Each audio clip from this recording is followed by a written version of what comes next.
I just wanted to make a quick video. I don't make too many videos, but I wanted to put my thoughts out there about something that I am deeply concerned about, and that's the situation that happened with Julie's children today at school. As you know, Julie runs Project Phoenix, where they feed the homeless. They go city to city, feeding the homeless, helping out. As we know that the shelters have been closed by the government, these homeless people have nowhere else to go. So they need people out there. They're wanting people to be out there because they're depending on that for their survival right now. So as things went on, she got an email from her school, from her children's school, saying that the children are not allowed to attend for 14 days quarantine until they quarantine for 14 days. And I just want to say it makes absolute no sense, because, you know, I understand, yeah, there's an order that says we have to quarantine after traveling for overseas, or if we've come in contact with someone with COVID, but it doesn't say if you're out there feeding the homeless and you're healthy that you need to quarantine or be away from school for 14 days. That's insanity. This is a whole new level of goalpost moving done by the Owen Sound District School Board. And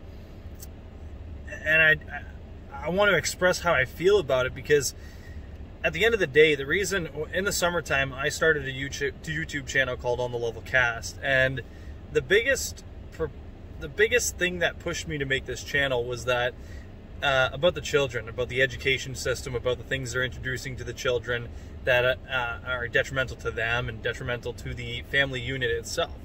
Then it kind of morphed into this whole, you know, me meeting with other people and saying like, hey man, we have a problem in our country. We're losing our rights, we're losing our freedoms and all that. So I met a personal friend of mine, Ryan, who now since I've taken a step back to spend more time with the family, just do more things in that regard. Ryan's handling the majority of the work for what is now OTL Unite. But back in the summer, it was strictly about the school system. This is something that I hold very deep to myself. And to hear stories like this, that, you know, her children cannot attend school, is unacceptable in every form. They got sent to school today, even though the school sent out an email to her saying, you know, oh, don't come to school, don't send them to school.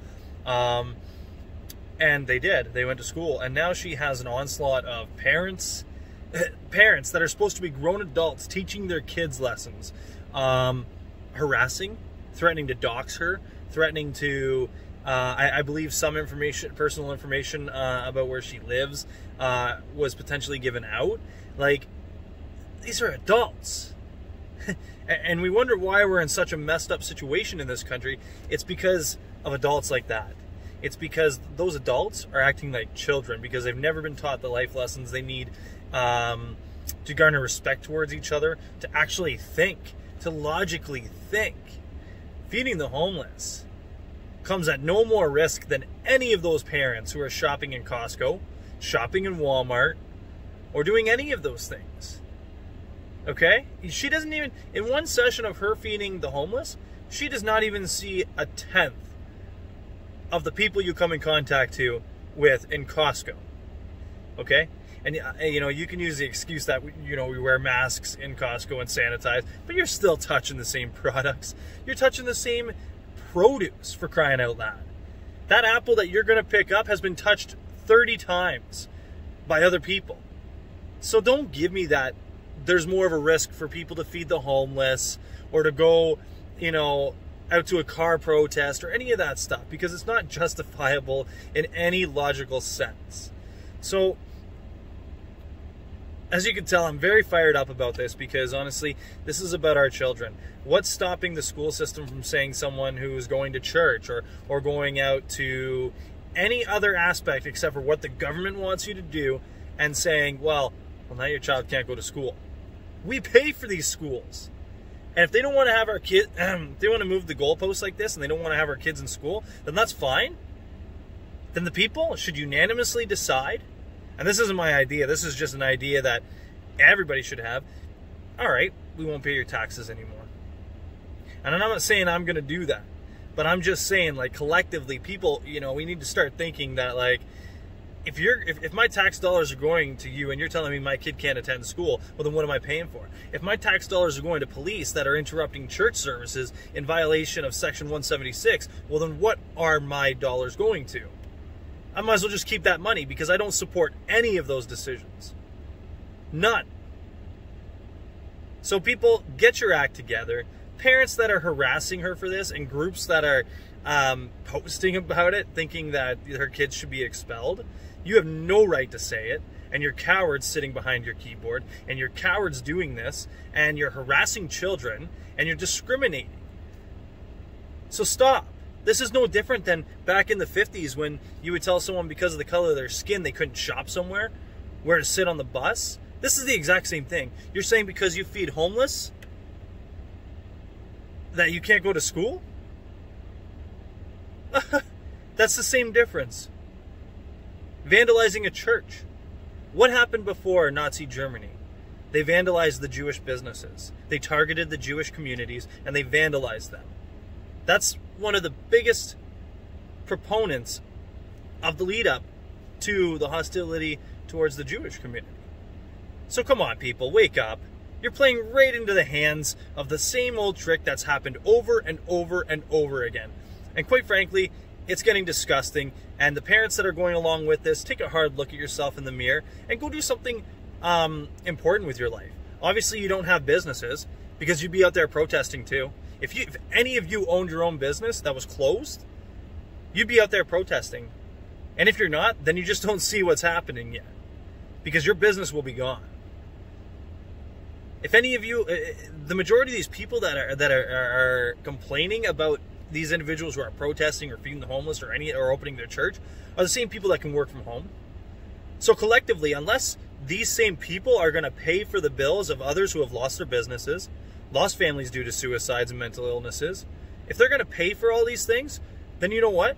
You can criticize. But if you're not going to open up your wallets and you're just going to sit behind a keyboard and, you know, try to be the government's big best friend because you think they have your best interest at heart, then I'm sorry to burst your bubble, but you're just a coward and you're very pathetic. And this is getting very, very, very stupid. And it's getting very old quick.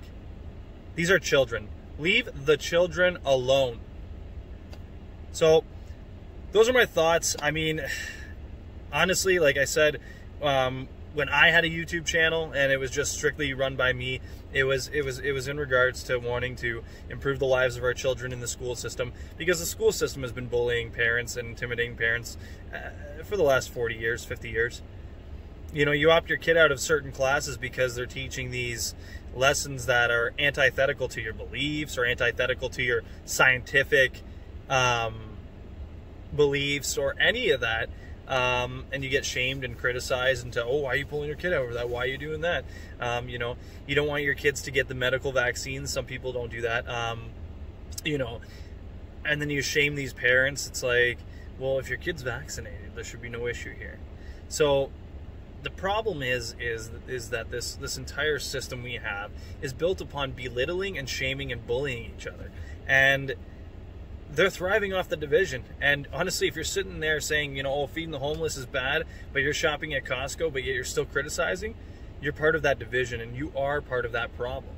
We need to be spreading love and peace, because honestly, love and peace is what accomplishes all, and unity accomplishes all. We need to stick together. We're all human beings.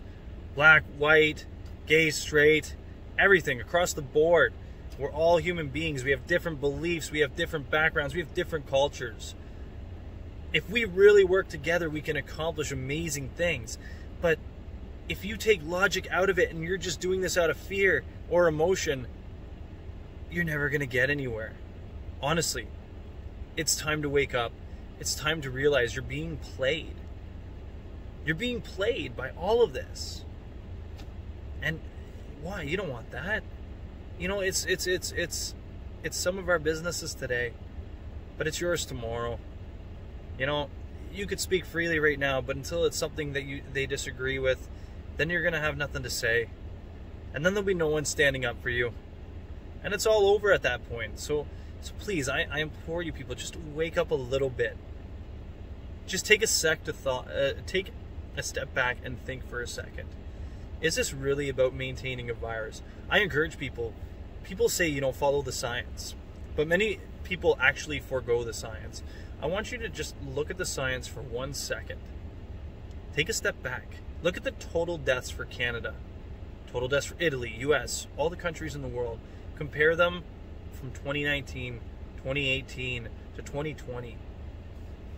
The trajectory will shock you. And if that doesn't wake you up and show you, like, these are their statistics. They're not my statistics. They're not misinformation. They're the ones the government actually posts. And their own statistics contradict the narrative they're telling. So please, people, just take a step back. You know, love each other again. Stop fighting. Stop trying to dox children. How would you feel if you give out this poor woman's address and something happens to her children? Would you even care? Are you that cold that you still wouldn't care? Think about it. Pray about it. God bless you. God bless the Patriots. And, you know, I just want to say we got a lot of work to do, people. And we can do it together. We can't do it alone.